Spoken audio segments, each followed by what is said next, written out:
Hey guys, we're back. Hope you enjoyed your spring break and made some good use of your at-home time. I know that it's been a long month and we only have a month and a half left. So we're going to go ahead and continue with our polars chapter and converting polars in rectangular forms, which is not that big of a deal because it uses a lot of the things that we just learned in vectors, and you get to use your notes on our test.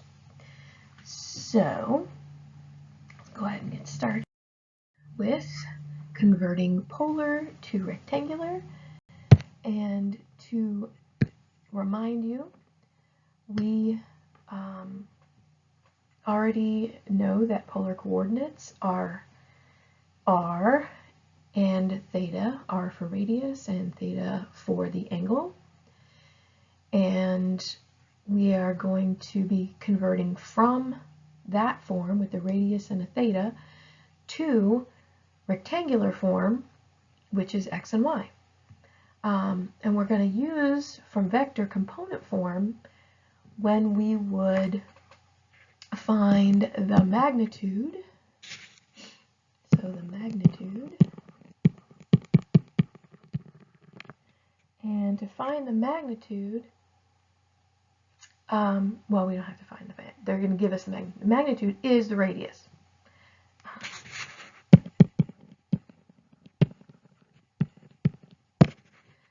So in our cases, for our examples here, you can see it in the diagram, that the magnitude is the radius, and we're just going to be multiplying by the cosine of theta and by the sine of theta, just like we did before. X is cosine, y is sine, all stuff that should be familiar to you. And so here is the formula right here, and on the next slide, we're going to do some examples. So this is where I'm going to tell you, and I'm going to tell you many times in this lesson, because on our quiz, a lot of you were in the wrong mode. I thought I was making it easy by putting it in degree mode, but I believe some of you were in radian mode. You have got to know what mode you're in, especially in this section right here. This is degrees. If you have pi, that's radians. If you are going to enter pi's into your theta, you have to be in radian mode. If you are going to enter degrees into theta, you need to be in degree mode. What mode are you in? Check it right now. If you want to stay in degree mode, then you need to convert any radians into degrees, which I will do and refresh you on how to do that. It's really easy, and you probably remember, you just didn't do it. So on letter A, we're going to use that formula, which I'm going to write again. We're making points, converting point to point. So r times the cosine of theta and r times the sine of theta. That is the formula for making these. Before we do make these, though, there's another thing I'm going to remind you and refresh you on, is plotting these polar points. That's why we have the graph here. So we are going to plot first. Plot polar points first. I want you to plot the polar points first, because we are going to make sure that we are in the right quadrant when we get our answer. I am going to do it now because there are some clinkers in there that are not going to end up in the right quadrant. Not in this particular section, but the next section, and so you don't get confused and wonder, now which section do I have to plot the points? Just plot them all. So, plus it'll help you when the test comes to know where to plot them. All right, so 135. So let me go ahead and draw the 45 angle there, and this is 135. -2 goes in the opposite direction from the origin, so there it is. That is A, and it is in quadrant 4, Q4. Okay, so our result rectangular point needs to also be in quadrant 4. So let's see if it is. We're going to put it in. -2 times the cosine of 135 and -2 times the sine of 135. And that turns out to be 1.4, -1.4. Now they use, and this is all points, so we don't have to worry about the crazy vector brackets. They use radicals in a lot of their answers because they go referring to the unit circle. I am not going to make you guys do that. You can just use the decimals, it's fine. And you can tell that if I go over 1.4 and down -1.4, I'm going to get to the A. It is in quadrant 4. Okay, B. B, this is in radians. Do you want to change to radian mode?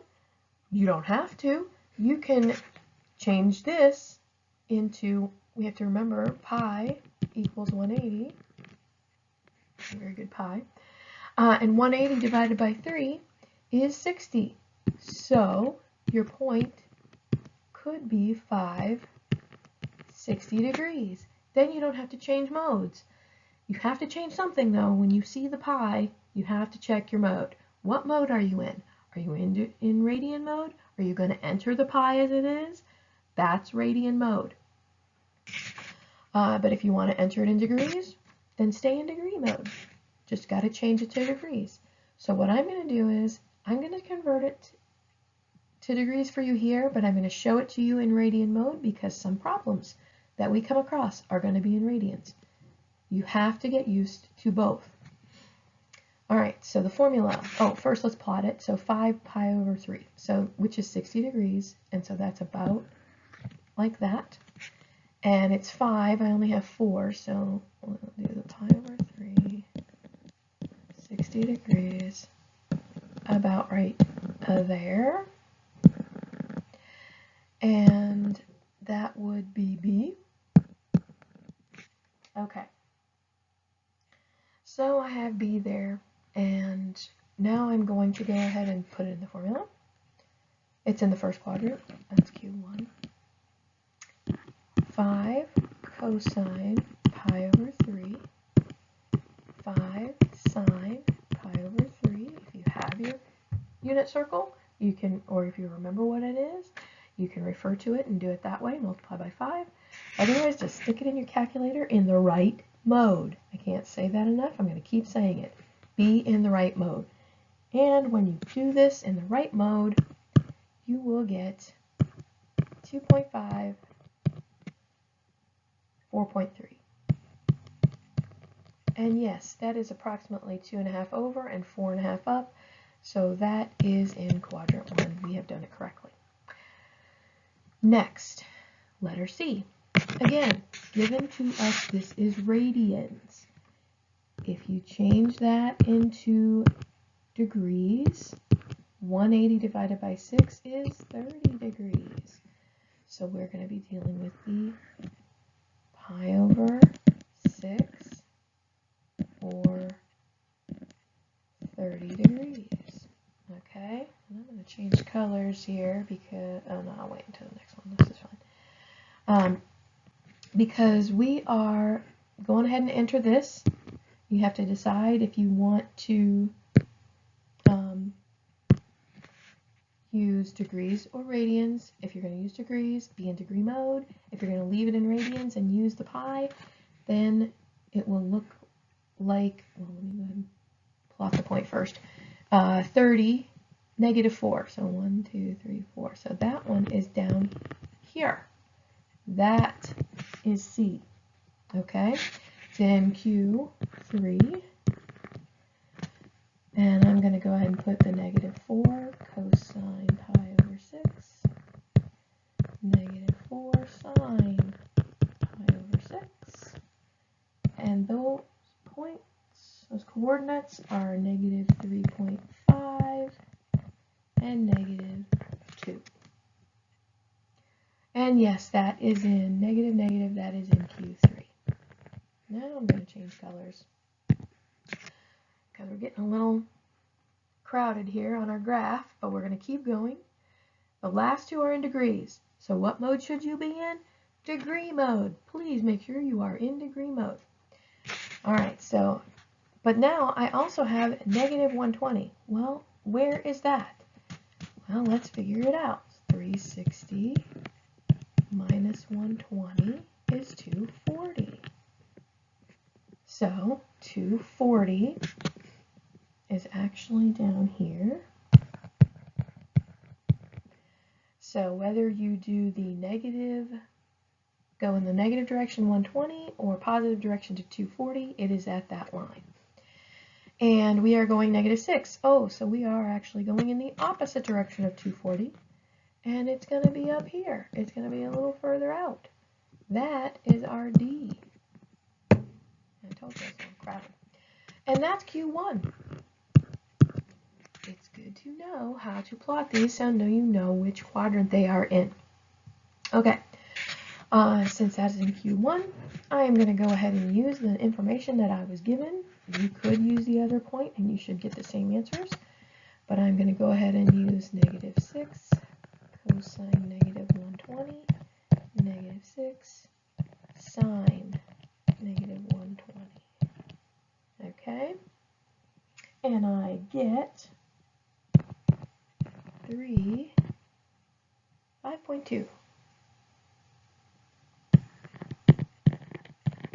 And that is also in quadrant 1. So we're all good there.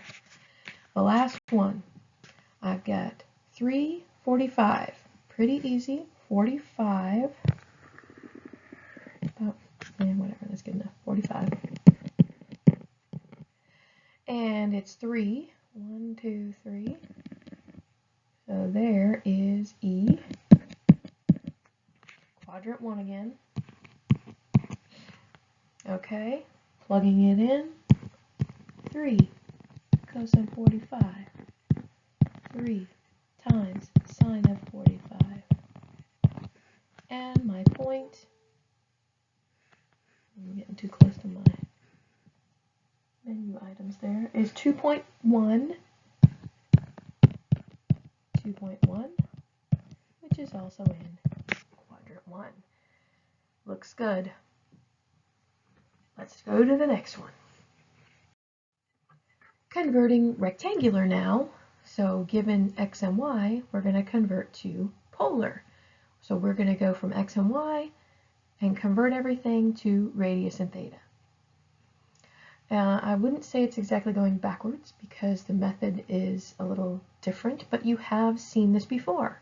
You know how to find the magnitude. The magnitude is just the square root of the first term squared plus the second term squared. It's exactly the same thing we're going to be doing to find the radius.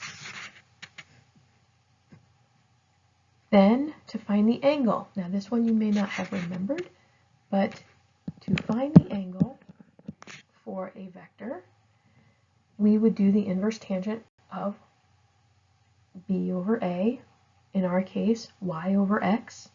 It is the same thing. And so that's how we're going to find our radius and our theta for polar form. So if you're given x and y, you plug it into these formulas. Let's do some examples. Now in the last one, we knew we were in polar mode to start because we had degrees or we had radians with pi in them. Now we don't have any of that. We don't have any degrees, we don't have any pi's. We are in x, y mode. These are rectangular is x, y, and polar is r theta. Okay, so we are going from x, y to r theta. And And again, we are going to plot these points because this is where the clinkers are going to show up, and they're not going to be in the same quadrant as the original point. So that's what we're going to do. Again, we are going to plot points first. So we are going to plot, and the square root of 3 is negative 1.7. I'm just going to round them to one decimal place.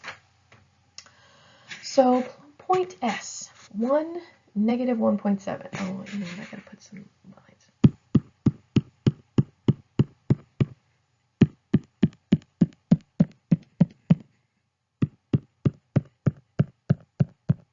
Sorry about that. Okay, it's just like me being at the smartboard. Okay, so I've got negative 1.7. That's about right there, and that is S. Okay, so we are going to find the polar coordinates for this by using, and I'll go ahead and write the formulas up here. R equals the square root of x squared plus y squared. And theta equals the inverse tangent of y over x. That's all we got to do. We got x and y in the formulas to find r and theta. No big deal. We plotted our point. So now, and it's in quadrant 4. I guess I should write that down. Quadrant 4. And we're going to see if our new point turns out to be in the same quadrant. Well, let's go ahead and do it then. So r equals square root of 1 squared plus negative square root of 3 squared. And so that is actually 2. Then our theta equals the inverse tangent of negative square root of 3 over 1. And that is a nice 60 degrees. Actually, negative 60 degrees.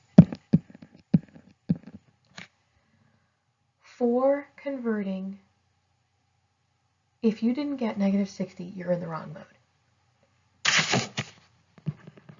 Polar bear asks, what mode are you in?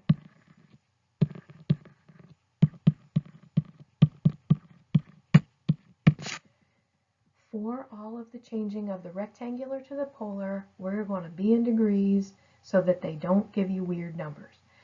If you are in radians and you are looking for an angle, if you're in radians, you're going to get a very small number because they all have to do with 3.14 pi. They all have to do with that. So they're all related positive and negatively to pi, possibly 2 pi. So the greatest number you're going to get is like 6.28, and that's 2 pi. So you don't want to be in radian mode for this. It's just going to confuse you.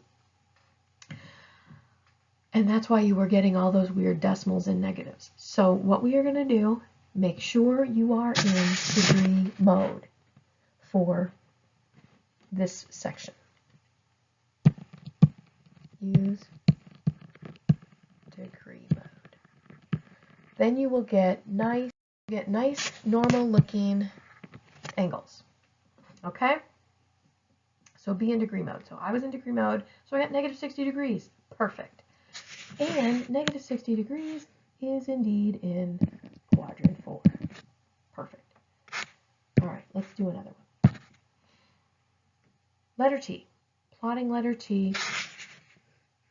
And that is negative 3, 6. Negative 3, positive 6. 2, 3, 4, 5, 6. Approximately there is T. Okay, that is quadrant 2.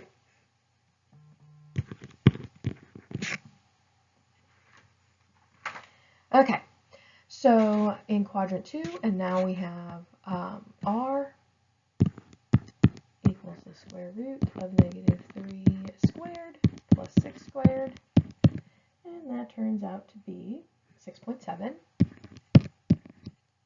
No problem for the radius. Let's find theta. Theta equals inverse tangent 6 over negative 3. in degree mode. Just want to emphasize that. And I get negative 63 degrees. Negative 63 degrees is in quadrant 4. We do not want to be in quadrant 4. That's not where we want to be. So anytime this happens, you're going to add 180.